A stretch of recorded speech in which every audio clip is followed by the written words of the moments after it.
Centre de formation professionnelle Kaja Sanogo Segukaw fe Dar Salam n'i b'a fɛ ka sa ka kalan kɛ yaasa ka se ka i yɛrɛ dɛmɛ i ka siniɲɛsigi ani ka se ka kalan kɛ taabolo minnu kɔnɔna na n'o olu bɛ u bolo kɛrɛnkɛrɛnnenya la a bɛɛ lajɛlen a bɛ se ka to i ka siniɲɛsigi baaraw bɛ se ka olu kɛ kalan mun bɛ yen n'o olu bolodalen don u bolo sa o kɔni ye pano n'o ye pano solaire ye o sigili k'o kalan kɛ plomberie ale ni sokɔnɔna ɲɛgɛnw olu dilanni k'o kɛ karoda o bɛ yen maçonnerie ka taa se peinture bâtiment ma électricité bâtiment construction métallique menuiserie métallique ni menuiserie bois ka taa se nakɔ sɛnɛ ma min ye misiw tulɔli ye bagan mara ka taa se sɛ maraw bɛɛ lajɛlen ma yaasa ka se ka so fana jɔ so minnu bɛ se ka jɔ bi an ka togodaw la ani ka se ka olu entretien bɛɛ lajɛlen kɛ machinisme agricole ka taa se staff décoration ma transformation agroalimentaire nin bɛɛ lajɛlen bɛ centre de formation professionnelle Kaja Sanogo la biogaz k'o faamuya k'o dɔngala kari min ye ɲamaw ye k'olu bayɛlɛmali baaraw kɛ fo ka taa se ɲamaw yɛlɛmali ma ka se k'olu kɛ nɔgɔ ye nɔgɔ min bɛ se ka mago ɲɛ yaasa ka sigida kɛlɛli kɛ centre de formation professionnelle Kaja Sanogo ale bɛ nin bɛɛ lajɛlen boloda karamɔgɔ jolen b'u bolo minnu ye kalan kɛ ka kalan faamu n'u yɛrɛ bɛ se fana ka se ka denmisɛnninw bɛ mun kalan k'u kunna ka se k'a lawaleya teliya la nin baara bɛɛ lajɛlen sigilen don u bolo yaasa aw ka se ka ye nin ko in na sa a b'aw senfa biribiri ka taa min ye segukaw fɛ Medine min ye centre de formation professionnelle Kaja Sanogo ye k'a b'a da bɛɛ lajɛlen tulo kan sa tɔgɔ sɛbɛn kɔni olu daminɛna segukaw fɛ yen min ye don o don ni dimanche sen bɔra la k'a daminɛ nɛgɛ kanɲɛ 8 ka taa se nɛgɛ kanɲɛ 16 ma yaasa aw ka se ka kunnafoni jɔnjɔnw sɔrɔ sa a bɛ nɛgɛjuru sira n'o o ye 76 03 12 23 a bɛ se k'o gosi min ye 66 03 12 23 walama a bɛ se ka bɔlɔlɔ sira fana lajɛ Alassane Traoré min ye 875 ye ka se ka min ye arobase kɛ gmail.com yaasa aw sen ka se ka don u ka kalanko la min ye centre de formation professionnelle Kaja Sanogo ye ale ɲɔgɔnna ka dɔgɔ bi kalandege ale ni baara ko o ta na sira la an ka jamana kɔnɔna na.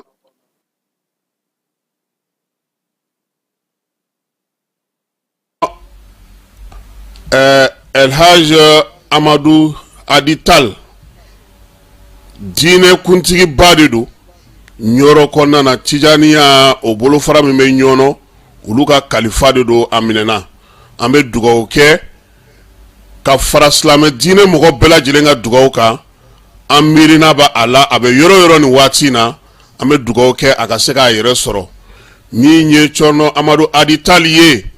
maa minnu ni a bɛ u bolo an b'a yirula k'a fɔ silamɛ don laadiri don baarakɛla don faso kanuna don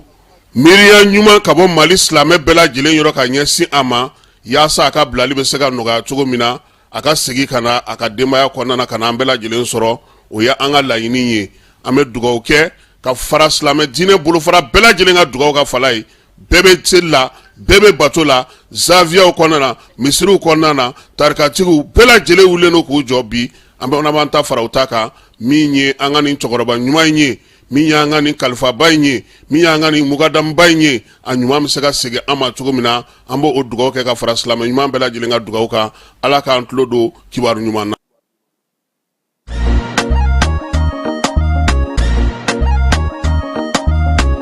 aw bisimila hôtel lafiya la n'i ko hôtel lafiya wulikajɔw bolodalen don walasa aw bɛ se ka lafiya sɔrɔ cogo min na ani hakilisigi aw ka séjour la anw fɛ Mopti yan kɛrɛnkɛrɛnnenya Mopti Sevare ka kɛ ni kurantigɛtigɛ ye min ye hôtel Lafiya Sevare ale ye wulikajɔw boloda ka se ka min ye awa fɛɛrɛ kɛrɛnkɛrɛnnen dɔw ta walasa aw bɛ se ka lafiya sɔrɔ cogo min na aw ka séjour la hôtel kɔnɔna na n'o ye ka panneau solaire installer min ye kurantigɛtigɛ o degun aw kana o ye séjour la l'hôtel yɛrɛ kɔnɔna na réservation ka kɛ kabi sisan min b'a to aw bɛ se k'aw ka séjour kɛ ka sɔrɔ tɔɔrɔ tɛ aw kan degun tɛ aw kan hôtel Lafiya. Hôtel Lafiya ale filɛ ni Sevare Bangetaba yanni ka se aéroport sirafara ma station laban i kiniboloya fan fɛ i bi jigi o carré fɛ mètre 200 bɔɲango Hôtel Lafiya ale cokolen bɛ i kiniboloya fan fɛ i bɛ se ka weleli kɛ nɛgɛjuru siraw fɛ 21 42 14 11 76 01 01 98 66 78 72 04 Hôtel Lafiya référence do.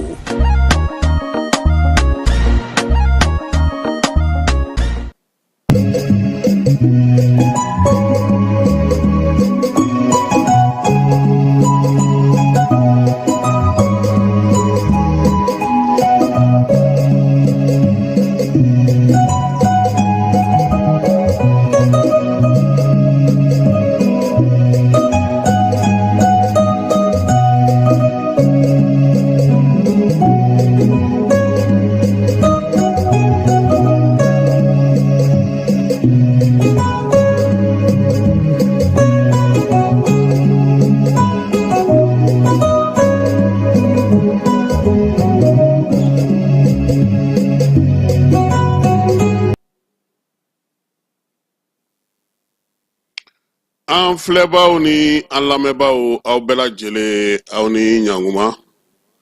ka bɛɛ lajɛlen fo ka bɛɛ lajɛlen waleɲuman dɔn Kebayi nana ka bɔ Biriko an ma foyi ye dɛ mangoro caman dun bɛ sira la ye hali tiga balabalalen kɔkɔma balabalalen i mana se ka na n'o ye i y'a kɛ ne ka tumutu ta ɲɔgɔnko ye i taara cogo min i seginna o cogoya kelen bon ne kun ka déplacement ka ca yɔrɔw la ka bɛɛ fo ka bɛɛ waleɲuman dɔn bi ye mai kalo tile 13 ye san 2024 tarata an bɛ ale la Keba sɔgɔma in na an ka kuma kunbaw olu filɛ nin ye taarakaw fɛ Banamba mara la muso dɔ ale tun b'a fɛ k'a den kisi nka min ye bamanciwale kɛbaw ye u ye mugu ci ale yɛrɛ la dugutala dɔw Gawo ale ni Burɛmu ni ɲɔgɔn cɛ olu fana da k'olu mɔmɔ u bololaminɛw k'u bɛɛ lajɛlen sama ka bɔ u kun min ye dagabana Adama ye cybercriminalité procureur Keba a y'a tɛgɛ da maa dɔw kan k'olu kun kɛlen don ka péage olu kun kɛlen don k'u yɛrɛ ka waritayɔrɔ sigi péage waritayɔrɔ sanfɛ kabi digitalisation kɛra olu yɛrɛ kun b'u ta o ko kɛra cogo min Adama ye ɲɛfɔli k'a la télé la sɔrɔ an na dɔ f'o la bɛrɛbɛrɛlitɔnw olu tɔgɔla sɛbɛn min tun sigilen don sen kan n'o o ye charte ye ni ale kun bilalen don sen kan san 2005 ko o jɔsira ka bɔ yen pewu charte kura o dilanni baaraw bɛna daminɛ APDP maaw tɔgɔla kunnafoni hukumu kɔnɔna na sa olu ka jɛkulu ye baara daminɛ baara min n'o y'u ka session ta ko filanan ye AES fasa ni u b'a fɔ a ma nanzarakan na ko confédéral Keba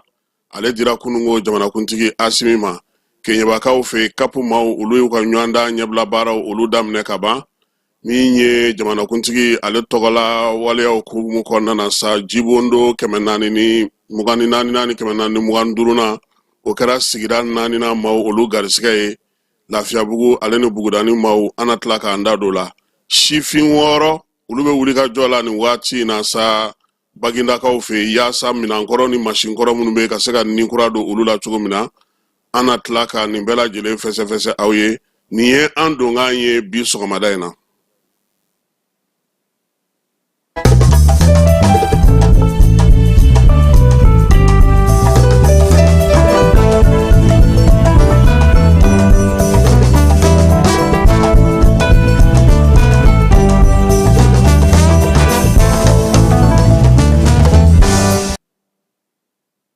Keba ini sɔgɔma a ka dugulamaw e ɲuman taara e ɲuman segira ka na anw yɛrɛ kɛmɛ dafalen sɔrɔ yan fana nin waati in na Keba itara ka an to yɔrɔ min an b'o yɔrɔ la han an bɛ politiko kuma in na hali bi keba jeli Bazumanaba de ko ni ala ye ko min kɛ mɔgɔ ye ko ɲuman fara ko jugu kan k'i ka ala fo ni a ye keba o tɛ ale jeli Bazumana kelen de ko duguba sigi ko n'i b'a fɛ k'a diya keba k'i b'a to ko tanga funi kɔrɔ tanga yɛlɛ i fɛ nka kana to a mugan bɛ ka funi kɔrɔ fana dɛ an bɛ nin fɔ mun na parti politique u wulila k'u jɔ a bɛ kalo kelen bɔ parti politique u ye kuma caman fɔ nin waati laban in na parti politique u jɔrɔlen kun don nin waati laban in na keba parti politique man ka jɔrɔ nka mun ye an se nin kɛnɛ in kan mun nana ni nin bɛɛ lajɛlen ye an bɛ se k'a fɔ an yɛrɛ ka démocratie an y'a ye cogo min an y'a minɛ cogo min an ye baara kɛ n'a ye cogo min olu yɛrɛ minnu ye politique tɔnw ye u ye sira min don jamanadenw kɔrɔ u ye miirina min don jamanadenw kɔrɔ u ye taabolo min yira jamanadenw na an filɛ o dɔ kɔlɔlɔ de kɛnɛ kan nin ye nin waati in na an ye kuma caman mɛn an ye fɛn caman mɛn an ye kibaruya caman mɛn nka mun de bɛ yen n'o bɛ se ka fɔ jamanadenw ɲɛna u ko o faamu keba démocratie a kɔrɔ tɛ ko kalata a kɔrɔ tɛ ko parti sigi a kɔrɔ tɛ ko tɔn caya a kɔrɔ ye fɛn caman de ye mara kɛbolo de don mara kɛbolo min na jama bɛ jɛ k'i da don fanga ale ni jamana ni i ka togoda ni ka sigida kunkankow la baara min kan ka kɛ o hukumu kɔnɔna na ni o kun kan ka kɛ bɛrɛbɛrɛli tɔnw fɛ o baara a n'a kɛcogo a n'a faamuya cogo o taara ka an dan kuma can tiɲɛ don ni ko o ko nana anw fɛ yen a kuma caman na ma an b'an kari u la k'a sɔrɔ an m'aw jateminɛ maaw ko tan maaw ye nin fɔ nka e yɛrɛ ko cogo di e yɛrɛ y'a faamu cogo di e yɛrɛ bolo a bɛ ka kɛ cogo di mun de b'a kɔnɔ mun ni sigilen don ɲɔgɔn kan yaasa ka se ka nin ko in kɛ o majɛ yera anw ka démocratie la keba démocratie kɛra dɔrɔn kalata maire ɲini député ɲini président ɲini n'o bɔra la démocratie ko kuma tɛ fɔ bɛɛ ko kuma tɛ fɔ tɔnden tɛ ɲini tɔnden yɛrɛ ka sira tɛ maa la maa yɛrɛ tɛ tɔnden tɛ maa bolo ni min ka wari bɔta cayara don min o bɛ jama fanba sɔrɔ ka k'a ta ye keba jamanakuntigi kalata laban min kɛra an fɛ yan o misali ɲumanba de y'o ye keba se tun bɛ minnu ye musakaba tun bɛ minnu bolo olu de ye ɲɛ sɔrɔ wa anw ka farafin jamanaw la keba kabi démocratie nana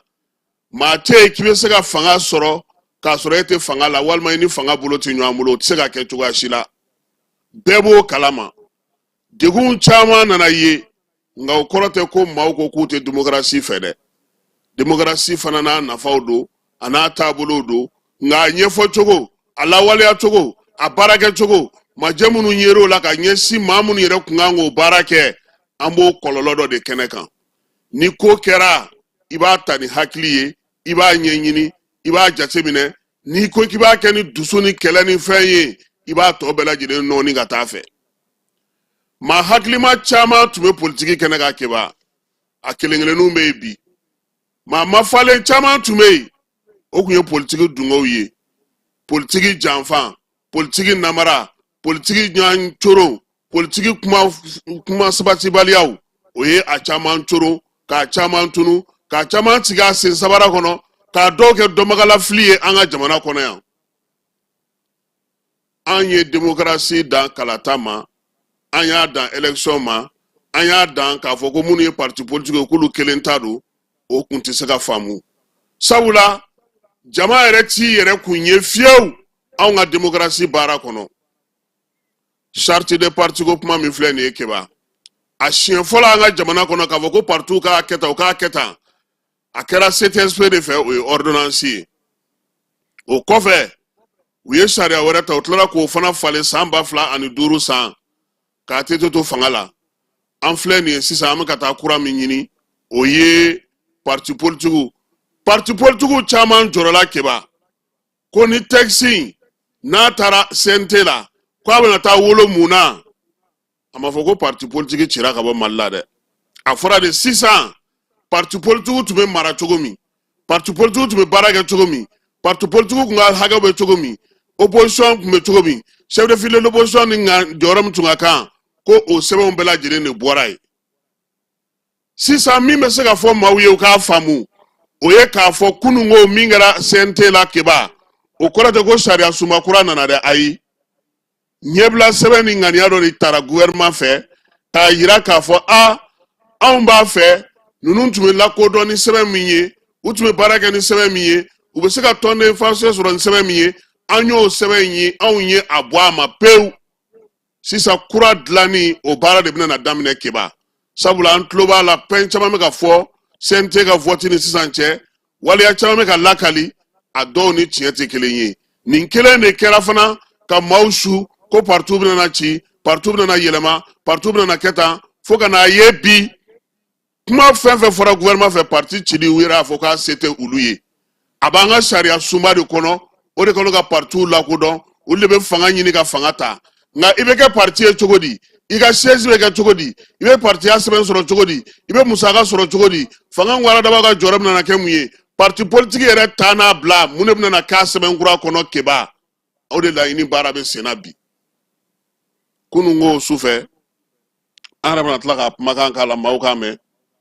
maître Muntaka Tall ale bɔra ka kuma a ka kuma na a ye fɛn caman fɔ a n'a hakilina don an b'a bonya ka da o kan nka keba multipartisme ma daminɛ Mali la bi dɛ kabi 1946 parti saba tun bɛ anw fɛ yan Konate ka parti tun bɛ yen PSP parti tun bɛ yen parti dɔ tun bɛ yen ko PDS o fana tun bɛ yen keba ninnu saba tun bɛ yen tubabu tile la 1946 yanni u ka fara ɲɔgɔn kan ka kɛ RDA ye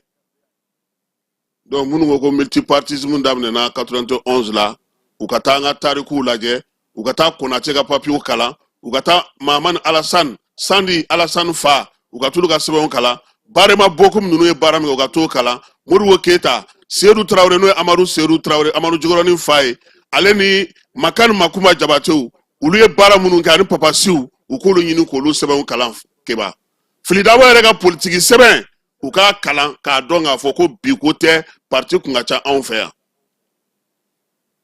kuma caman ni ko kɛra maaw b'a ta ni dusu de ye hakili tɛ se ka baara kɛ wa keba an bɛ min f'i ɲɛna an filɛ nin politiki ko min na nin ye n'an m'an kɔlɔsi a bɛ taa n'an ye dankun min ala k'a n'a cɛ janya n'aw ko nin fanga min filɛ nin k'aw ɲɛ tana o ye k'aw t'a fɛ k'o ye min bɛna o kɔfɛ a b'a dɔn o bɛna kɛ cogo min na fɔlɔ wa bi diɲɛ ɲɛ jɔlen don Mali la jan dama min bɛ ka da Mali ɲɛ bɛlɛni min bɛ ka da Mali kan ko minnu bɛ sen na bi bɛɛ lajɛlen an ye o don ko min kɛra Djibokaw fɛ Burkina keba bi anw bɛ nin popapo in na yan anw bɛ nin wulikajɔ in na yan i b'a dɔn k'a fɔ ko Mali ko bɛɛ lajɛlen Bamako n'ale ferekera ka ban a tɔ bɛɛ lajɛlen o kɔni bɛ nɔɔni de o hukumu kɔnɔna na an kan k'a ɲɛmajɔ an kan ka hakili sigi an kan ka se ka kuma ɲɔgɔn fɛ an kan ka se ka ɲɔgɔn faamuya mun bɛ se ka kɛ ka ɲɛ an yɛrɛ dama bɛ se ka mun kɛ ɲɔgɔn fɛ n'an banno o ma k'a kɛ ɲɔgɔn sama ye k'a fɔ ko maa tɛ sigi n'o o don keba sigi ka fɔ joli i bɛ kama mun kɛ sigi ka fɔ la sa n'a yɛrɛ ma kɛ sigi ka fɔ wane ye jamanakuntigi 10 o de nana ka na kuma M5 fɛ radisson na n t'a dɔn ni hakili b'a la don Diko bɔra fa ko ale t'a faso janfa olu bɛɛ nana mun na gouvernement bɔra mɔgɔ 30 ni kɔ la ka kɛ mɔgɔ 6 ye yan pour que jamana in ka se ka kolo suma nka ni mɔgɔw kɛlen don k'u ka sɔrɔ u ka baara u ka cija u ka cɛsiri olu tɛ taa fan foyi dɔn ni politiki ko wulili tɛ jamana fana bɛ se ka jɔ ten dɛ waati dɔ bɛ se fo an ka bɔ o kɔnɔna na an k'an ɲɛsin sɛbɛ ma e bɛ ka sɛgɛn kɛ yan cogo min e k'an ka togodala mɔgɔw ɲininka ban n'u bɛ nin ko ninnu kalama e bɛ k'i wuli k'i jɔ yan cogo min ka kuma ko e ye senu ka ɲɛmɔgɔ ye walima aw ye nin ye aw de bɛ nin ko in na aw y'anw ka jamanadenw ɲininka degun min b'u kan bi wa aw y'anw ka jamanadenw ɲininka hali Bamakɔ yan tɔɔrɔ min b'u kan bi wa aw ye kuranko ɲɛɲini wa aw ye lakanako ɲɛɲini wa Bamakɔ kɛrɛfɛla n'a laminiw na bingali minnu bɛ ka kɛ aw ɲɛ bɛ olu la wa degun bɛ mɔgɔw ka jiko la gouvernement bɛ ka wuli ka seni min kɛ olu fɛn minnu bɛ ka sigi sen kan dɔɔni n'an ma hakili sigi n'a ma ɲɛma jɔ n'a ma tɛgɛ di ɲɔgɔn ma n'a ma ɲɔgɔn lamɛn a bɛ gɛlɛya dɛ aw ɲɛ bɛ fɛn fɛn na tan bi bɛɛ lajɛlen kan k'a faamu terroriste kɔrɔ ma reçoit Faransi président fɛ o kɔrɔ ye min ye bɛɛ t'o kɔrɔ dɔn terroriste ye mun ye Banque mondiale ye mun ye diɲɛ bolow ye mun ye maa minnu bɛ girin na ko olu ka fɛnw tiɲɛna olu ka sɔrɔw tiɲɛna tubabu balo no k'a d'u ma olu ɲinɛna min kɔ maɲɔgɔlɔn caman de bɛ tubabuw bolo u b'a di k'i nɛgɛ n'a ye aw de ye bon élève ye aw de ka ɲi FMI na nka u ka jamanadenw kɔngɔ bɛ ɲini ka n'olu fa u tɛ baara kɛ u tɛ sɔrɔ kɛ u tɛ taa ɲɛ iziniw cira baarakɛlaw tiɲɛna yɔrɔ bɛɛ lajɛlen halakilen don n'an bɛna k'an bɛna na o lajɛ k'an bolo di ɲɔgɔn ma k'o sigi sen kan dɔɔni dɔɔni ka wuli hakili la o waati man ka kɛ politiki samasama waati ye dɛ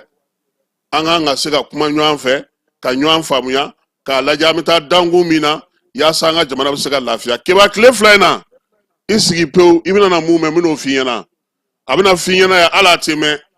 ko sariti cilen min filɛ nin ye ko Banque mondiale ma jɛn n'a ye ko sariti cili min filɛ nin ye ko Nations Unies ma jɛn n'a ye ko sariti cili min filɛ nin ye ko josariya tigiw ma jɛn n'a ye ko sariti cili min filɛ nin ye k'a tɛ se ka bɛn an ka jamana kɔnɔ o tuma anw ka jamanadenw yɛrɛ tɛ ɲininka mun na u kungo la kuntilenna t'ulu la wa taabolo t'ulu la wa taafan t'ulu la wa a n'a kibaruya su n'a kibaruya jugu dili an ka jamana kɔnɔ bɛɛ lajɛlen bɛn n'a ka kiba ko démocratie de la kiba bɛ se k'i ta fɔ n'o ma bɛn ne ma o kɔrɔ tɛ ko ne tɛ n ta fɔ ne fana bɛ n ta fɔ mais kiba k'a jate minɛ n tɛ muso in dɔn dɛ n ye ɲinini de kɛ k'a tɔgɔ ye ko Sɔgɔna Ɲani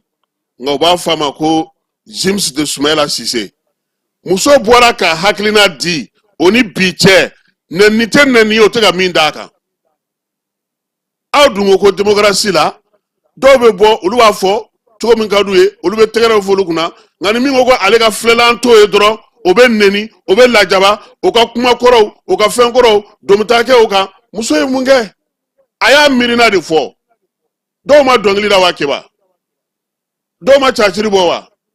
dɔw ma ɲɔgɔlɔn bɔ wa dɔw tɛ kuma na wa bɛɛ tɛ k'i ta fɔ wa olu politikimɔgɔw yɛrɛ ma waati bɛɛ kɛ kuma dilen don u ma bɛɛ ye kuma d'u ma hali bi sɔgɔmada an tɛna kuma di Maître Muntaka Tall ma wa munna tɔw mana bɔ k'a fɔ ko ayi anw tɛ k'a ye nin cogoya na o bɛ kɛ ka se ka kɛ gasi ye o fana ka gɛlɛ dɛ nka an ye min faamu muso in b'u ni tiɲɛ de cɛ bi ni transition ye audit kɛ ACI la keba i ti maa sɔrɔ Bamakɔ walayi transition ka audit kɛ ACI ne tɛ tilen k'a fɛ ɲɛna n ko k'a daminɛ Tour d'Afrique la ka taa se Balabugu so minnu jɔlen don a la transition k'a compter dɔrɔn muso y'o de fɔ o a ko aw b'anw nɛgɛ kuma bɛɛ a tɛ nin ye sisan a caman ma duuru don fiɲɛ na ka taa a joli bɛ Bamakɔ kɔnɔ bi minnu tun bɛ k'a fɔ k'a ye bɔ a y'a kɛ taa fitinin fara a kumaba kan hali dɔw ma avion yɛrɛ kɔnɔ olu bɛ e nɛgɛ k'e bilo la e dun bɛ wuli de sɔgɔma i ka katakatani de b'i bolo e yɛrɛ ta tɛ katakatani ye e b'a louer de e bɛ taa i ka munumunu salo kɛ n'a ye cɛ dɔ kuma la i ni polisiw a b'aw dayirimɛ ɲini a la ɲɔgɔn fɛ o fana kɛrɛfɛ e ye moto taxi tigi i ye kunnafonidila ye e bɛ taa kibaruya de ɲini e b'i ka baara kɛ e bɛ se cogo di k'a fɔ ko e bɛ taa don ko la min bɛna na o bɛɛ tiɲɛ e yɛrɛ ma n tɛ walayi muso in ma kuma jugu fɔ a y'a fɛla de fɔ a ye fɛn minnu fɔ tiɲɛw de don a b'a kɔnɔ a b'a dɔn min kɛra k'e b'a parti politique ɲɛmɔgɔ dɔ ko ne ma ko n'i b'a fɛ ka fanga ta Mali la k'i ka miliyari 7 sɔrɔ politique mɔgɔ dɔ ko ne ma ko Mali kɔnɔ n'i b'a fɛ ka kɛ assemblée président ye k'i ka 25 millions i k'o ɲini o bɛɛ kɛra jamana in kɔnɔ yan bi n'a fɔra ko an k'an sigi ko k'o falen ko k'o yɛlɛma o kɛra kɛlɛ dɔw yɛrɛ kɛlen don k'u ta kɛ datigɛndala ye i b'u fo o tɛ kuma i fɛ i tɛ a ser'o la u kun bɛna jamana kalaya heureusement que Moribo Kone an b'a fo yan a n'a ka baarakɛlaw et puis an bɛ procureur fana fo keba procureur général n'o ye Balobo ye dɔgɔnɔkɛ an b'a fo ka procureur tɔw bɛɛ fo procureur fɛn fɛn bɛ Bamakɔ kɔnɔna na k'u bɛɛ fo sabula u wulila k'u jɔ u bɛ ka kow la kɔlɔsi fɛn fɛn bɛ sen na keba n'i y'a sɛgɛsɛgɛ k'a sen n'i b'a fɛ k'a ɲɛdɔn i bɛ taa bɔ a ko tiɲɛ kan nka n'a tiɲɛni ko b'i kɔnɔ i bɛ se k'i sigi ka fɛn bɛɛ lajɛlen fɔ bi an k'a to an ka bɛn an ka kuma ɲɛlaɲini o de ye Asimi ye jɔni de ye garisigɛ y'a kɛ a kɛra ka kɛ jamanakuntigi ye bi tɛmɛsenna don Modibo Keita tɛmɛna Musa Traoré tɛmɛna ATT tɛmɛna fo siɲɛ 2 Jɔnkuda tɛmɛna Amadu Aya ninnu fana ka wagatinin kɛ Asimi ninnu fana don la u fana bɛ taa mais mun bɛ to yen Mamadu Konate ka kuma k'a to a ka saya dilan kan a ye mun fɔ ISRDA mɔgɔw ye a y'aw jija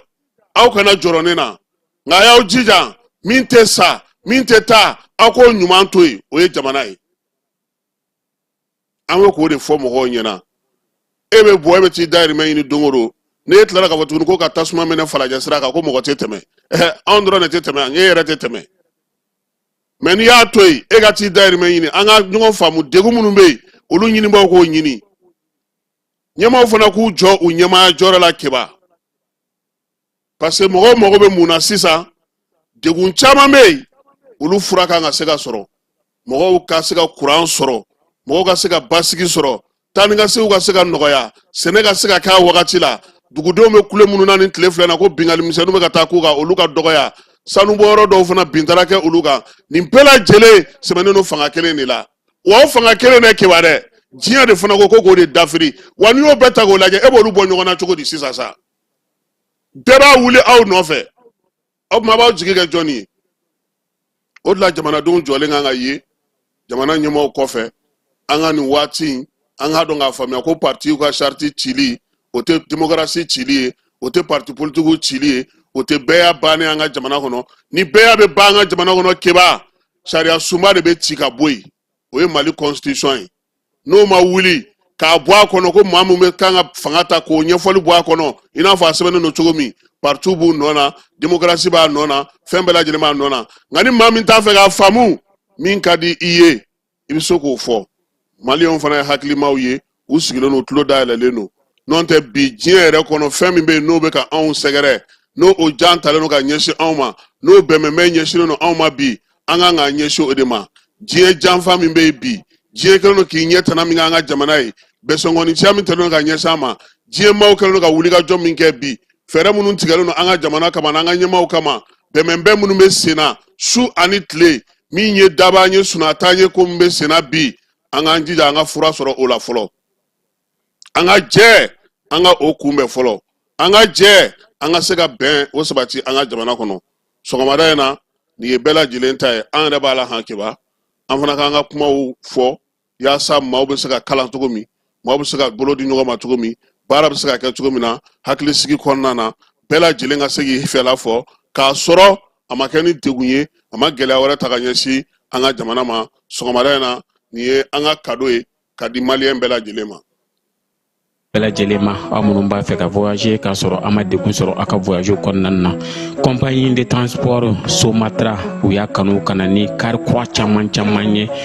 kari minnu dilanna norme kɔnɔna na aw ka lafiya kama a suspension wo a climatisation a siège wo n'i ye kari jɔlen ye foyi tɛ jigin kɔnɔ i bɛ se ka don a kɔnɔna na cogo min na Somatra e ka kari Somatra ne ka kari Somatra anw ka kari o hukumu kɔnɔna na kari ninnu bɛ sira ta don ko don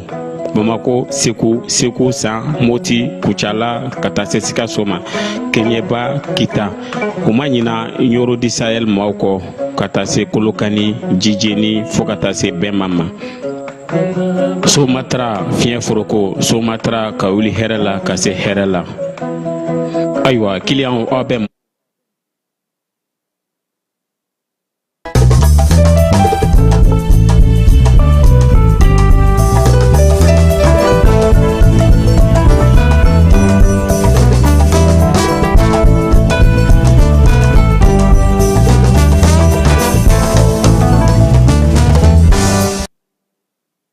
kunungo furancɛla fanga wasabulon kɔnɔna na ɲɛbila sariya 4 o de tun b'u ka tabali sanfɛ minnu ka ta ka kɛ sariya ye bɛɛ lajɛlen kun sigilen don ka min kɔnɔ sa o ye charte min bɛ sigi parti politique olu tɔgɔ la o la yɛlɛmaliko kuma kunungo min ye CNT maaw ye u y'a yira sa k'a fɔ ko kɔni ko ka o ta wasaden minnu tun CNT conseil minnu tun bɛ 130 olu sɔnna sariya in ma min ye maa 2 olu yɛrɛ minɛ maa si ma taa sɛbɛn in ale juguya la baaraw bannen min ye a Bamako point com maaw olu ye kuma di Sulemani Den ma an k'ale fɔlɔ lamɛn ni sariya kisɛ mun ni bi a jɔsira ka bɔ anw ka sariya sun kɔnɔ a tɛ dankari politiki tɔnw ka ɲɛnamali la an ka dugu la parce que jamana politiki tɔnw bɛ yen ka kɔn charte ɲɛ donc jamana politiki tɔnw olu ɲɛnamalen don jamana sariya sunba de kɔnɔ jamana bɛɛ fanga ɲɛnamalen don jamana sariya sunba de kɔnɔ ale ka diya jamanadenw minnu bɛ jamana sariya sunba falen a yɛrɛ ka yira olu la k'a fɔ ko n'u b'a fɛ ka sariya sunba falen u tɛ se cogo si ka u dankari jamana ka sariya sunba la mun b'a fɔ ko jamana in sigilen don politiki tɔnkulu caman ka ɲɛnamayali kan donc n'an b'a fɔ o ma ko multipartisme o de baara kɛra an fɛ bi ka kɔn k'a ɲɛnafɔ k'a fɔ ko bi b'a to jamanadenw k'a faamu k'a fɔ ko baara nɔgɔmani tun tɛ an ye waati dɔw kɛ kuma caman fɔra an ka jamana kɔnɔ ko jamanadenw y'a laɲini k'a fɔ ko politiki tɔnw ka can ko ka dɔ bɔ a la ko mɛ o bɛɛ la jamana ye administration continuera ka politiki tɔnw ka respecté d'u ma ka politique dilan n bɛ segin a kan tant que sariya sun min bɛ politiki tɔnw concerné ka u créeli concerné ani k'u ka ɲɛnamali concerné tant que o sariya sun ma ɲɔngiri jamana marabaaw tɛ se k'u ban ka politiki tɔnw créer sinon a bɛ kɛ sariya sɔsɔ ye donc bi an bɛ se k'a fɔ avec cette abrogation politiki tɔn tɛna se ka créer bilen avec cette abrogation politiki tɔn tɛ se k'a fɔ diyagoya la bilen k'a fɔ ko musaka min kan ka d'u ma k'u ka politiki baara kɛ k'o ka k'u ye bilen donc fɛn fɛn bɛ tali kɛ o baara nin kan o bɛɛ de ɲɔngirila bi sariya sun min b'a fɔ k'a fɔ ko n'i b'a fɛ ka politiki tɔn ci i bɛ tɛmɛ tribunal de fɛ ka politiki tɔn ci ni nin sariya sun tɛ yen bilen o tɛ se ka wajibiya bilen fana administration territoriale kan donc bi a bɛ se k'a fɔ politiki tɔn bɛ yen nka sariya sun foyi tɛ yen bi mun bɛ a sinsin k'a fɔ ko u kan ka baara kɛ nin sira fɛ u kan ka taa nin sira fɛ donc o de baara kɛra an fɛ bi k'a yira malidenw na n'i b'a fɛ ka jamana falen a tɛ falen kuma caman kan o ye tiɲɛ mɛ an ka jamana kuma ka gɛlɛn waati o waati n'i ye sigikafɔ kɛ i bɛ taa sɔrɔ dɔw b'a fɔ k'olu bɛ jɛnnen don n'a ye dɔw b'a fɔ k'olu jɛnnen tɛ n'a ye donc o bɛɛ bɛ tali kɛ k'a sɔrɔ kulu de sigi kan donc n'i y'a bɛɛ bila dugu ma k'a fɔ k'a ye na an k'a jɔ kura ye bɛɛ b'i yɛrɛ o kɔnɔ o de baara kɛlen fɛn ye. Directeur de l'administration territoriale et de collectivité n'o ye Abdul Salam Jebtile ale fana ye laseli dɔ kɛ sɛbɛn ale talen kɔfɛ. Ne tɔgɔ ye Abdul Salam Jebtile administration territoriale directeur. Aya mais par politique mo sariya ba me be no kabini samba flani tan ko sariya mo je flani santé mo fe e se ka mo fa ani sariya mais aw kunnafoli carilaw yɛrɛ fo kosɛbɛ Mali kɔnɔ yan sariya dɔ de tun bɛ yen mun bɛ kuma parti politikiw kan o sariya a tun bɛ jamana in na ɲinan y'a san 20 de sariya in taara san 2005 bon den min wolola 2005 bi a bɛ san 20 na a tilala lycée la a bɛ sɔrɔ université la Mali yɛlɛmana maliyɛnw cayara jamana yɛrɛ maracogo yɛlɛmana an bɛ cɛmancɛ fanga fana kɔnɔ donc fɛn caman de yɛlɛmana jamana sariyaba min ye constitution ye o fana yɛlɛmana mais ni sariya kelen san 2005 sariya de don hali sisan magama k'a la tɔn min ma falen a la k'a to jamana lahalaya bɛɛ falenna mais magama k'a la jamana ɲɛmɔgɔw ye ɲɔgɔn ye ba dɔ kɛ san 2021 ko assise nationale de la refondation o ɲɔgɔn ye kɔnɔ malidenw bɛɛ farala ɲɔgɔn kan ko ka dɔ bɔ partiw la ko Mali parti ka ca kojugu bon o tilala k'a fɔ ko opposition o chef de file ka sariya min bɛ o kan o ye san 2015 sariya ye ko ka o sariya in fana bayɛlɛma o tilala k'a fɔ ko parti dɔw bɛ yen e ka kɛ député san i ka parti la i ka parti ye nafolo don i la ka musaka don i la i gagnera i kɛla député sini i k'i ka minɛnw cɛ ka yɛlɛma parti wɛrɛ la i ni min tɛ ɲɔgɔn kalama o ye janfa ye ɲɔgɔn ye in na a fɔla ko k'o fana dabila bon an bɛ sigi k'a lajɛ tan wa jamana ɲɛmɔgɔw ko ko ayi a tɛ ɲɛ an y'a essayer o ye min ɲɛɲini o y'a ɲɛɲini ka sariya in de falen mais a falenni ma se ka ɲɛ sɔrɔ falenni ma se ka ɲɛ sɔrɔ parti bɛ ka sigi parti kura bɛ ka sigi don o don a dun fɔra ko an ka dɔ bɔ a la dɔ tɛ se ka bɔ a la ni sariya bɛ yen sariya min bɛ yen o de ko ka parti sigi parce que Mali sariya la n'i kɛla service baarakɛla ye tile 30 de dira i ma ni dɔ nana ko a bɛ fɛ k'a ka parti sigi tile 30 de dilen don service baarakɛlaw ma ka récépissé di ko parti sigi mais o sariya in bi o de dankarikɛla o sariya de la jamana ɲɛmɔgɔw ko tant que sariya in bɛ yen dɔ tɛ se ka bɔ parti la ka sariya in to yen parti kura sigili ka nɔgɔn don o don hali gɛrɛn min na mɔgɔ 20 bɛ se ka sigi dɔrɔn ka bɛnbɛnbɛn kɛ ka taa parti sigi o tɛ bɛn bi an bɛ parti 297 de la Mali kɔnɔ maliyɛn ye joli ye donc o sariya in min kɛra sababu ye ka parti caya jamana kɔnɔ o sariya in de kun ka kan ka jɔ bi an ka député bulon mɔgɔw olu de ye tɛgɛ kɔrɔta k'a fɔ ko o sariya in ko o ko banna Mali kɔnɔ yan.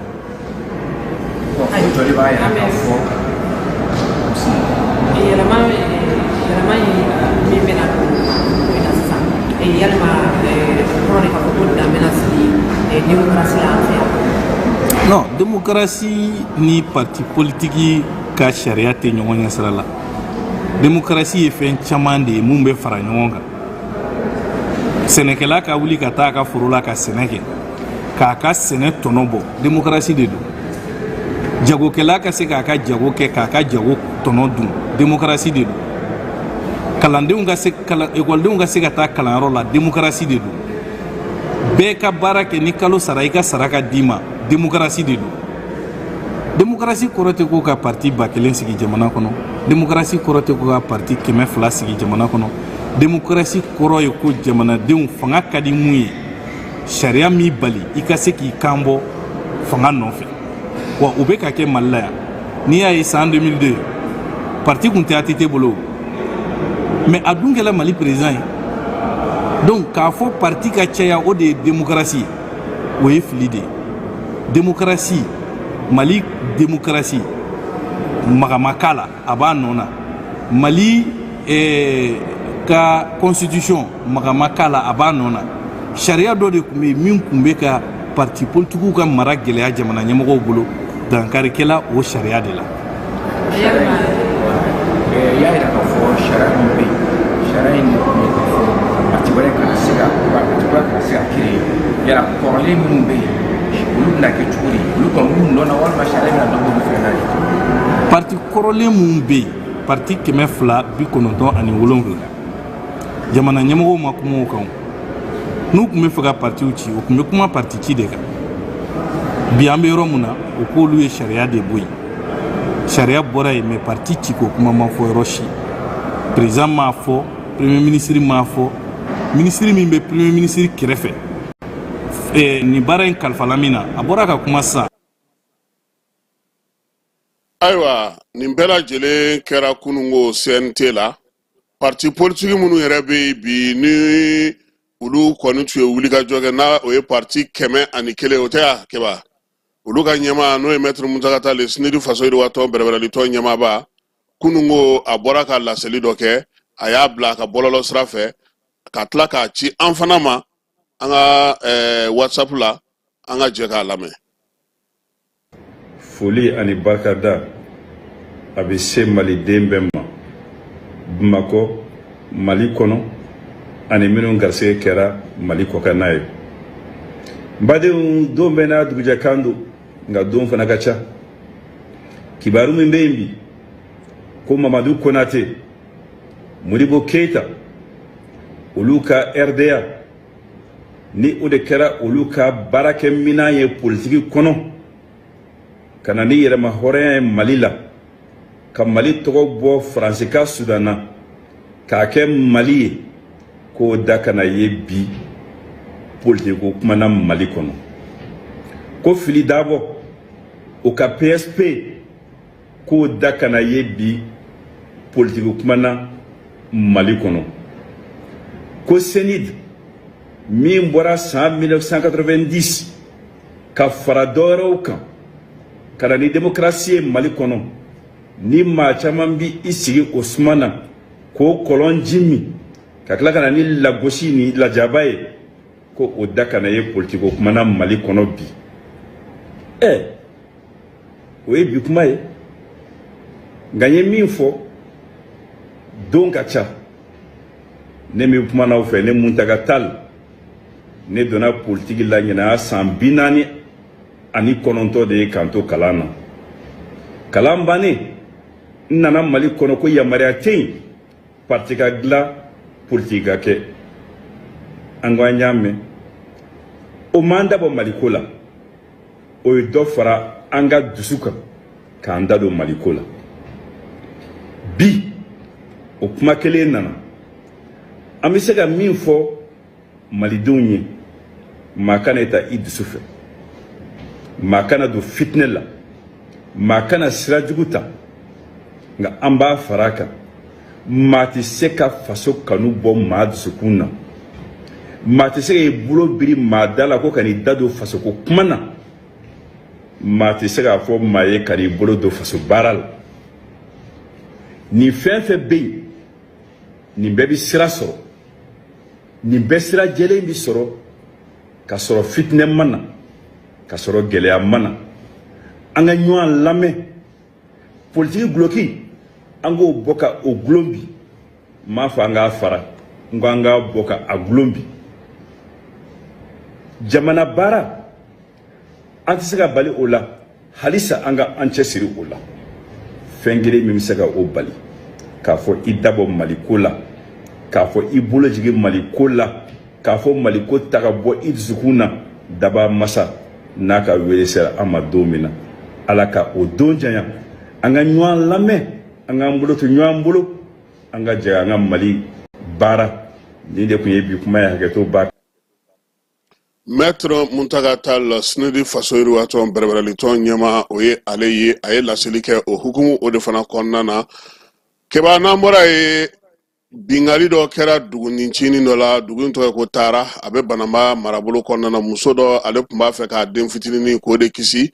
yaasa bamanciwale kɛbaw kana se ka taa ni o ye nka a yera sa k'a fɔ waleya in senfɛ maa kelen kɔni fatura maa kelen jogina n'o ye bingali ye sa n'o kɛra jɛkulu marafatigiw fɛ nin kalo in tile 11 Banamba mara la nɛgɛ kanɲɛ 11 waati Taarakaw olu fɛ yen min ye Togoroba o komini kɔnɔna na Banamba yɛrɛ ale sɛrɛkili la dugudenw ani maa minnu ye kibaruya ninnu d'a ma sa olu y'a yira sa k'a fɔ ko muso in kɔni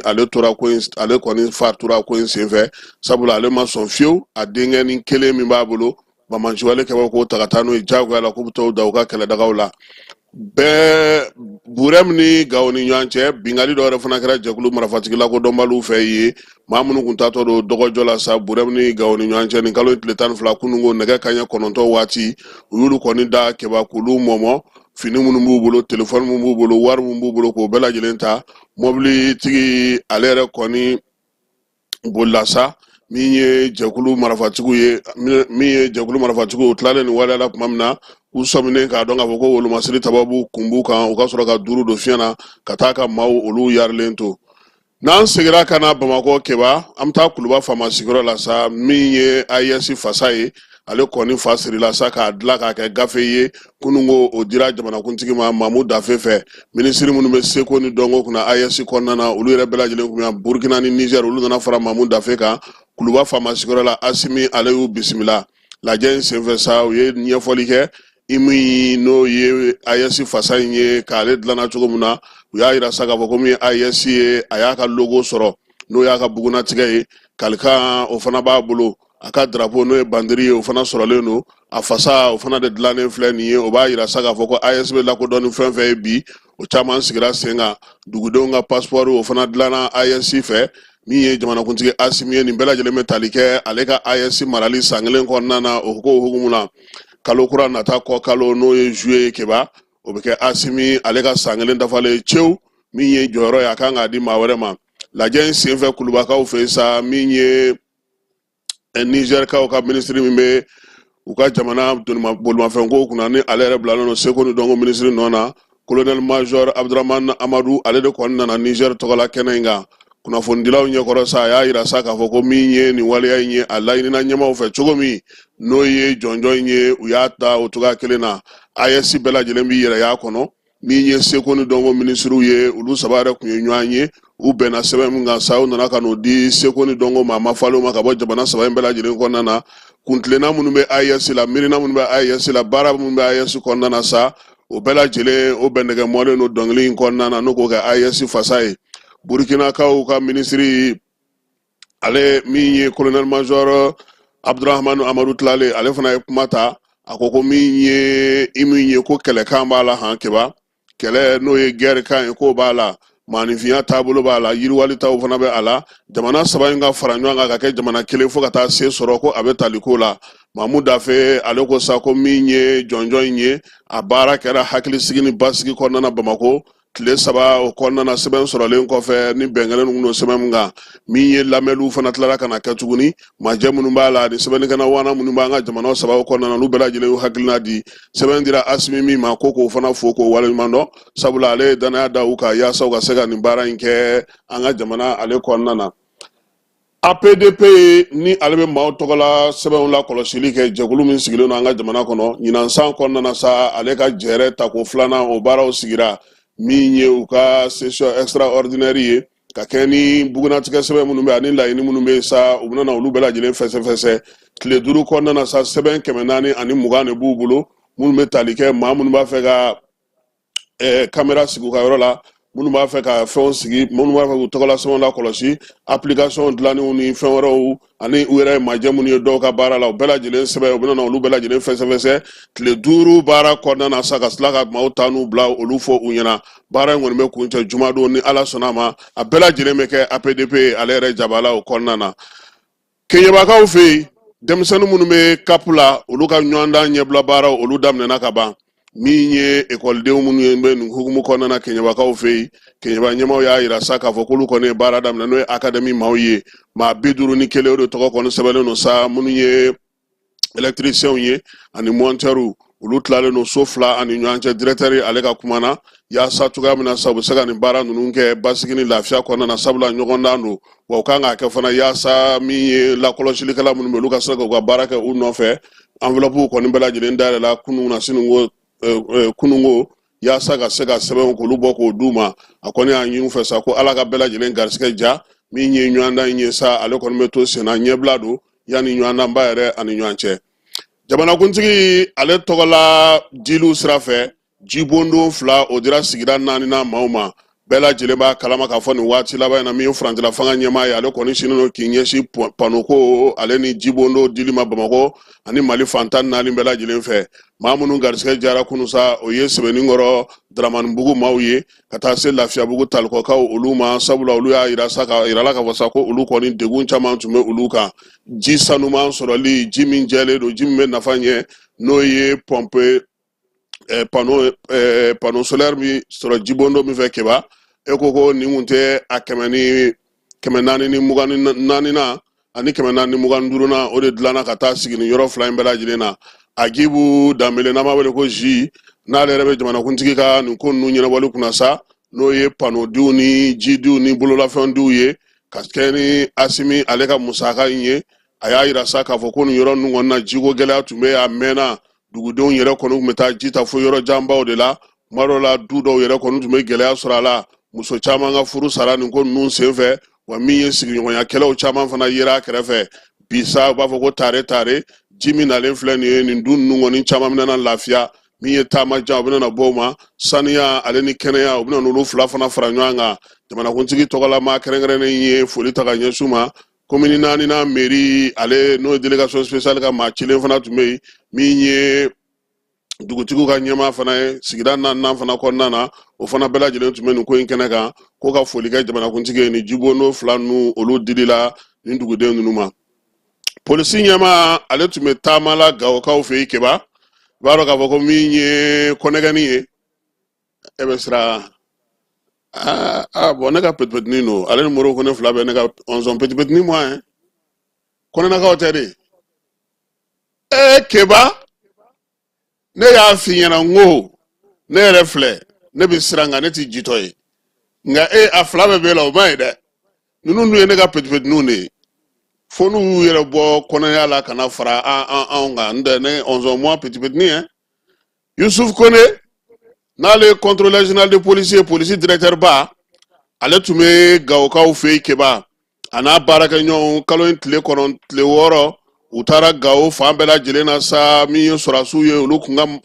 daga yɛlɛma tun bɛ yen okumu kɔnɔna na sa ale kɛlen ka baara ta kalo 3 o kɔfɛ a yɛrɛ y'a ɲini sa ka t'i ɲɛda polisiw olu baarakɛyɔrɔ ka Gawokaw fɛ yen yɔrɔ yɔrɔ bɛ yen ko polisiw jɔyɔrɔ ye yen ye a taara bɛɛ lajɛlen fɛsɛfɛsɛ k'a bɛɛ lajɛlen lajɛ polisi directeur ba sa a n'a nɔfɛmaw u donna dugu fana kɔnɔna na Keba min ye polisilakaw ye u ka laɲini bɛ se yɔrɔ yɔrɔ u ka wulikajɔ bɛ se yɔrɔ yɔrɔ ani polisiw bɛ jɔ ni yɔrɔ fɛn fɛn na k'a daminɛ pankurujigi kana ka taa maabaw ka yɔrɔw la ani bɔlɔnbaw min ye Gawokaw ye u kɔni ye nin ko in ye nin don colonel k'a fɔ min ye polisi directeur Yusuf Kone a n'a ka maaw taara yɔrɔ caman a ko nin bɛ tali kɛ min na min ye ministre min b'olu kunna bi n'o ye général Dawudi ye ale de ko sa k'u ka nin wulikajɔ ni nin cɛsiri kɛ ko ka foli ta ka ɲɛsin polisilakaw ma ani wolomasiri taba fɛn bɛ Gawo kɔnɔna na u ka nin baara ni nin cɛsiri na min ye Yusuf Kone Keba a bɔlen a nana Sewarekaw fɛ yen o hukumu kelen kɔnɔna don polisiw jɔyɔrɔ fɛn bɛ Seware ni Moti a taara ɲɛda nin bɛɛ lajɛlen kan polisilakaw bɛ baara mun na bi ni olu cɛsiriw tɛ ka kɔtigɛ fiyewu min ye Moti maire ye n'o ye Elhaji Isa Kansayi ye ale y'a bisimila ale ni o ye ɲɔgɔn ye o kɔfɛ sa u ka sɔrɔ ka taa monsieur le gouverneur fɛ yen n'o ye général de brigade Abasi Kɔkɛ Danbele ye kalo in tile 8 alamisa tɛmɛnen o kɛra Mopti ta ye a y'a yira sa k'a fɔ ko kalo 3 ale ka baara tali kɔfɛ a jagoyalen don kana nin kɛ maa minnu bɛ yen n'a kɛlen don k'a ka kalifa k'u la ya u ka jɔyɔrɔ ko la k'olu lajɛ degun minnu b'u kan u ka ko bɛ cogo di wa laɲiniw ye jumɛn ye minisiri o ye laɲini min k'u fɛ a ko bɛ cogo di wa a tilara k'i sigi Keba an'u y'a sarada kelen kelen kuma fɛn fɛn bɛ maa fɛ bɛɛ lajɛlen k'i ta fɔ a ka sɔrɔ ka senkɔrɔma don olu kumaw f'u ye k'a yir'u sa k'u cɛsiri k'u jija ni Ala sɔnna ma u ye laɲini minnu fɔ u bɛ se ɲɛmaaw ma wa min ye jamana ɲɛmaaw fana ka foli fana bɛ u ye u ka cɛsiri n'u ka timinandiya la don o don baara ninnu sa o kun cɛra min ye général ye polisi directeur général ye a ka sɔrɔ sa k'a f'u ɲɛna sa ko nisɔndiya min bɛ u la u ka dɔ fara o galabu kɛnɛya kan hali bi Kucalakaw an bɛ t'olu fɛ yen Keba Kucala commissaire de police commissariat bɛ maa min bolo sa o ye commissaire divisionnaire Fuseni Jakite a n'a ka danga n'o ye Atayar Amedi ye olu kɔni y'u boloda maa dɔ ka mɛn kalo tile fɔlɔ n'o ye siganama ye Keba bɔrɔ 165 de bɛ kamalen kelen bolo mɛnsiw b'a kɔnɔ u bɛɛ lajɛlen bɛ pɛrɛn-pɛrɛn min ye saki belebeleba 2 kamalen kun kɛlen don ka mɛnsiw ni fɛnw bɛɛ lajɛlen k'o kɔnɔ a yɛrɛ sa k'a fɔ ko maa dɔ de kɔni nana ka na ni siganama in ka sɔmi ka na ɲɛfɔ polisiw ɲɛna min ye Fuseni Jakite ale n'a ka danga n'o ye Agi ye olu m'a bila dagirinda la koyi u ka brigade de recherche maaw u y'olu lawuli joona maa kofɔlen n'a bugunatigɛ ye DB ye si bɛ san 27 la u taara sɔrɔ sa minɛn kofɔlen ninnu bɛ ale bolo siganama in minɛlen Kucalakaw fɛ yen u y'a yira sa k'a fɔ k'a kɔni bɔra an dafɛ jamana dɔ de la ka na sɛgɛsɛgɛliw bɛ sen na olu fana ye a sɛgɛsɛgɛ k'a bololamina ninnu lajɛ ha sisan ka na Keba u ko ka taa n'a ye kiiri tigilamaw fɛ yen sisan a bɛ olu de bolo polisilakaw ko k'u fo wulikajɔ ni cɛsiri la Kucala a n'a lamini bɛɛ lajɛlen na basigi ni lafiya u bɛ se ka na cogo min na Keba an bɛ bɔ Kucala an bɛ taa Amdalayi ACI la min ye cybercriminalité dagabana Adama ale ka yɔrɔ an bɛ taa cun ye procureur a ko nin waati laban in na olu sɔmi janyana olu tun bɛ sɛgɛsɛgɛli la Keba min ye pôle national de lutte contre la cybercriminalité ye ale procureur ba a ko min ye digitalisation ye Keba o daminɛnen an ka jamana kɔnɔ sa k'a yira k'a fɔ ko min ye poste ye péage o yɔrɔ 10 bɛ yen bi olu bilalen don digitalisation hukumu kɔnɔna na o digitalisation in kɛrɛfɛ Keba ko dɔw fana taara application dɔ sigi o kan ye u bɛ jamana ta di u yɛrɛ b'u yɛrɛ ta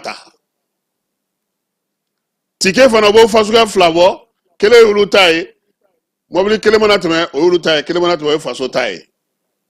adama n'a ka maaw olu de ni wulikajɔ in kɛ sa ka min ye poste 10 min bɛ yen bi n'o bɛ digitalisation na k'olu bɛɛ lajɛlen fɛsɛfɛsɛ Keba u taara bɔ mun kan n'o y'a sɔrɔ poste dɔw tun bɛ yen olu tun bɛ miliyɔn 20 di kalo o kalo olu ka wari talen don bɛn miliyɔn 70 a n'a kunkanfɛn ma dɔw yɛrɛ tun bɛ miliyɔn 3 miliyɔn 5 la olu talen n'u yɛrɛ sɔrɔ miliyɔn 20 na bi Keba nka o bɛɛ kɛrɛfɛ u sɔmi janyana u ko ko k'a ko sen sabula min ye wari ko in ye bɔlɔlɔ sanfɛ Keba machine min bɛ adama n'a ka maaw bolo u taara sɔrɔ min ye nin poste ninnu bɛɛ lajɛlen na sa poste 10 de bɛ digitalisation na bi u taara sɔrɔ Keba o kɛlen don ka application sigi dɔ bɛ jigin olu kun dɔ bɛ jigin faso kun sigana ma mugana adama nunu ye tan ɲɔgɔnna u sera k'u bolo da olu kan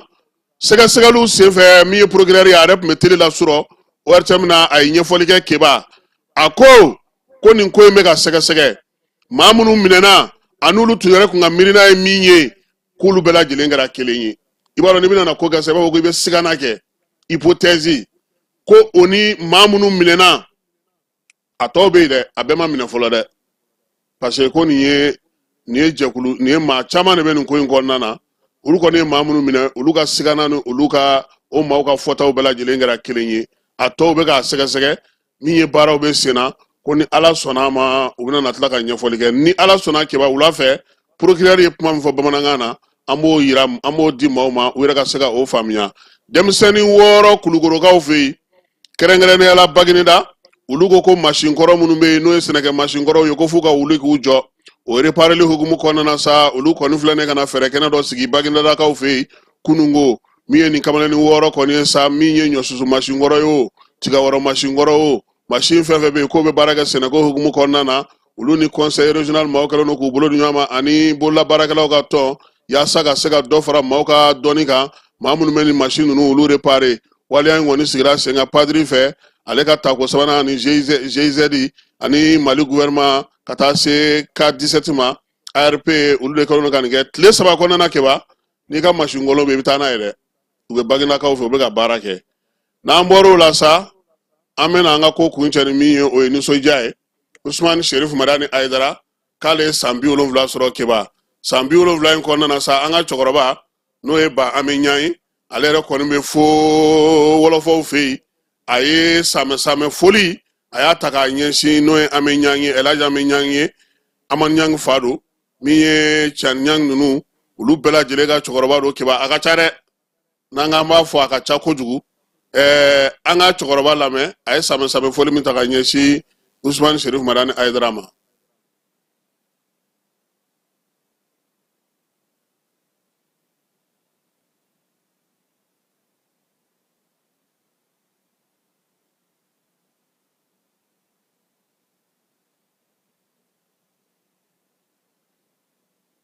Dugutigi ni wari dafara e passe daka ka sira di ne ma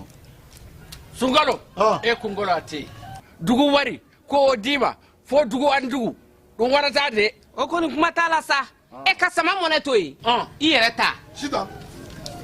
Sidi ka numéro filɛ nin wari ci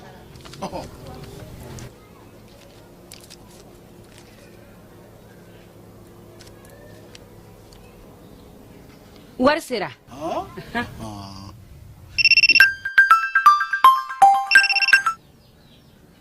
Allo i ye wari sɔrɔ o ɲɛna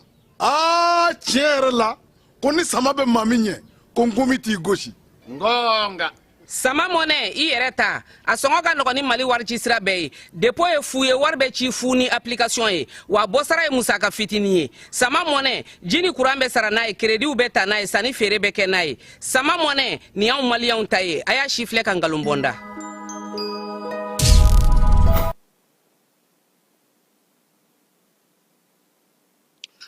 ayiwa nɛgɛ tun y'an sɔsɔ an ka taa an ka cɛkɔrɔba lamɛn kabi Dakar Sherif Usmani Madani Aidara ka san 70 hukumu kɔnɔna na Keba i b'a dɔn ko Sherifula ye spécial de kɛ komi u ye kuma di maa caman ma kuma di Amiɲan ma ale b'a ta kɛ anw fɛ an ka jɛ k'a lamɛn Bani Aidara joyeux anniversaire san 70 dafara caman bɛ Ala bolo Ala mani kisira Ala mani tangala Sirije jugu ci lajɛ hasili de b'i la hasili ninnu sɛgɛnnen don n'o tɛ ni jugu yɛlɛmara ka kɛ nin ye mais hasili tɛ yɛlɛma dɛ n b'a ɲini fɛ Ala kama kira kama kala mɔgɔ si danga duwawu ta bɛɛ ye Ala y'i mago ɲa Ala ɲan'i ma i ka diɲɛ ɲana Ala k'i ka lahara fana ɲa i ko ɲana kabini i bɛ sigilen Ala ye min d'i ma bi bange la a ma di maa si ma Haidara toujours Haidara ne Amiɲan ko n bɛ duwawu ta n bɛ duwawu ɲini fɛ Ala ka hɛrɛ kɛ ni ye Ala ka hɛrɛ kɛ Mali ye duwawu ta Mali ye duwawu ta Mali faamaw ani misikinɛw ala ka hera ke mali kono ala ka hera jiri mali kono sali ala mamadu ayiwa ba an yɛrɛ b'i fo an b'a fɔ sa ala ka sija ni kɛnɛya kalifa ani la min ye an ka cɛkɔrɔba ye keba an bɛ ɲa elaji an bɛ ɲa ale bɛ an b'a fo kosɛbɛ k'a kaw fɛ nin waati na k'a bɛ wɔlɔfɔw fɛ yen ala ka a ɲuman segi ka na nin bɛ dan sigi sɔgɔmada in na ta la keba jalo tun bɛ yan ani ne yɛrɛ a k'an bɛn nɛgɛ kanɲɛ 18 ala k'an ka jamana kɔlɔsi ala k'an ka jamana basigi bɛɛ ni kelenya ala k'a don mali ale kɔnɔna na ka bɛn ni baaraw kɛcogo ɲuman sabatili ye société énergie du mali ale bɛna mise à jour kɛ a ka compteur papier isako bɛɛ lajɛlen na don